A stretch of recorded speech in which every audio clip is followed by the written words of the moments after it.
रात के 3 बज रहे होते हैं, एक बच्चा बहुत तेज़ आवाज़ में रोने लगता है।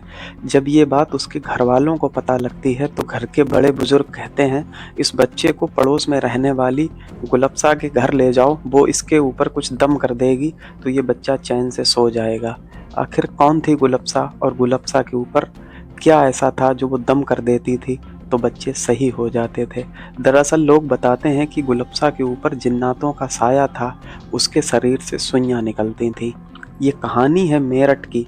मेरठ में रहने वाली गुलफ्सा जिसकी उम्र लगभग 14 साल होती है, जो देखने में बहुत खूबसूरत होती है, उसके घर पर फूंकें डलवाना यानी दम कराने वालों का मेला लगा रहता था। किसी के सर में दर्द हो, किसी के पैर में दर्द हो, किसी को कुछ और समस्या हो, गुलफ्सा महज उसके ऊपर फूंक डाल देती थी तो वो सही हो जाता था। अब ये बात जब मोहल्ले से बाहर निकलती है तो धीरे-धीरे मीडिया में पहुंच जाती है। प्रिंट मीडिया में पहुंचने के बाद ये आसपास के क्षेत्र में चर्चा का विषय बन जाती है कि महज 14 साल की लड़की जो देखने में बहुत खूबसूरत है, उसके ऊपर जिन्नातों का साया है, उसके शरीर के अंदर से सुइयाँ निकलती हैं क्योंकि जिन्न उसके शरीर के अंदर लोहे के रूप में प्रवेश करता है और सुइयों के रूप में बाहर निकलता है। अब ये खबर आग की तरह हर तरफ फैलने लगती है तो ये बात पुलिस के आला अधिकारियों को पता लगती है। अब वो इस केस में जब सम्मिलित होते हैं तो वो जांच करने के आदेश देते हैं कि कौन है वो लड़की और क्या उसके ऊपर वाकई जिन्नातों का साया है। अब इसके बाद उस लड़की जो होती है जिसका नाम गुलफ्सा होता है, उसके पापा से संपर्क किया जाता है और उनसे कहा जाता है या क्या तुमने इसका इलाज किसी अच्छे डॉक्टर से कराया है जो इसके पेट उसके शरीर के अंदर से सुइयाँ निकलती हैं। तो वो कहते हैं कि अभी तक मैंने कोई बहुत अच्छे डॉक्टर से इसका इलाज नहीं कराया है, हालांकि गांव के ही कुछ लोग हैं उन्हें दिखाया है। अब उसके बाद पुलिस वालों की सलाह पर उस लड़की को जिला अस्पताल में लेके जाया जाता है, जहां अच्छे डॉक्टर का एक पैनल उस लड़की की जांच करता है।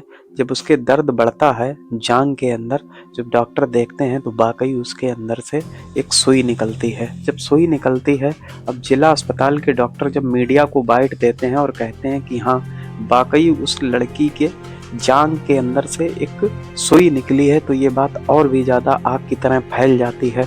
अब और ज़्यादा लोग उसके बाहर इकट्ठा होते हैं महज उस लड़की से दम कराने के लिए। अब पुलिस वाले जब डॉक्टर से पूछते हैं क्या ये संभव है कि लड़की के शरीर के अंदर से सुइयाँ निकलें, तो डॉक्टर कहते हैं कि जो मैंने सुई निकाली थी वो सुई कोई बहुत अजीब सुई नहीं थी, आम सुई थी जो घरों में यूज होती है, जिसे दर्जी यूज करते हैं कपड़े सिलने के लिए। वो एक फैक्ट्री में बनी हुई सुई थी। अब पुलिस वाले काफ़ी परेशान होते हैं कि आखिर लड़की के साथ ऐसा कैसे हो सकता है। पुलिस वाले एक फैसला करते हैं, लड़की के बाप को अपने सामने बिठाते हैं और उससे पूछते हैं कि तुम्हारी लड़की को अब से पहले कोई समस्या हुई थी?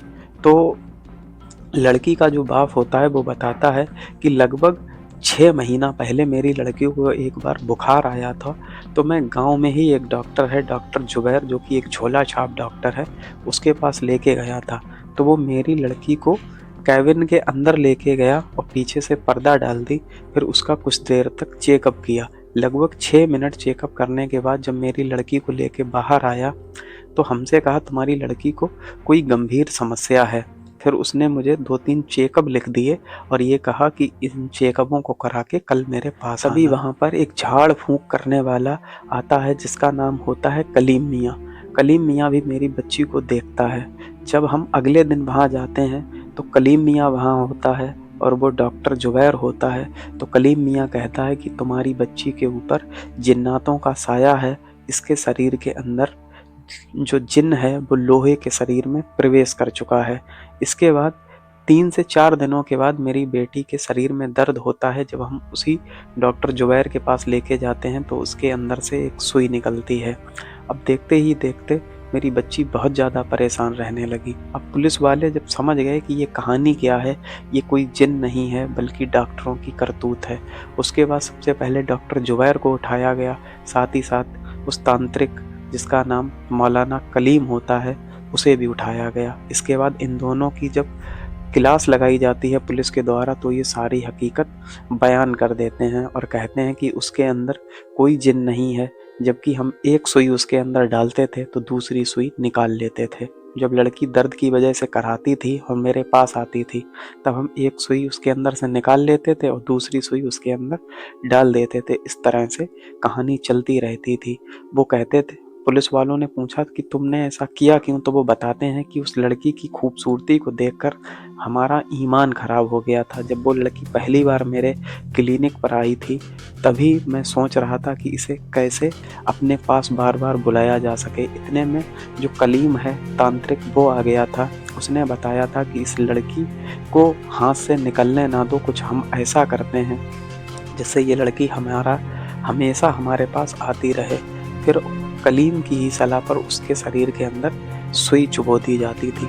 अब सुई अंदर डालने का प्रोसेस जो मौलाना वो जो डॉक्टर था, डॉक्टर जुबैर, वो कर नहीं पाता था, इसलिए पड़ोस के गांव से एक दूसरा डॉक्टर बुलाया जाता था जिसका नाम था डॉक्टर साजिद। वो उस लड़की के शरीर के अंदर सुई डालता था और जब दर्द होता था तो एक सुई निकाल के दूसरी सुई डाल देता था। बारी बारी से बेहोशी का इंजेक्शन देकर उस 14 साल की बच्ची के साथ तीनों बलात्कार करते थे। उसके बाद पुलिस वाले उन तीनों को पकड़ते हैं और जेल के अंदर भेज देते हैं। ये कहानी थी 2002 की, मेरठ जगह की। आज की कहानी में इतना ही। अपना ख्याल रखिए, अपनों का खूब सारा ख्याल रखिए। जय हिंद।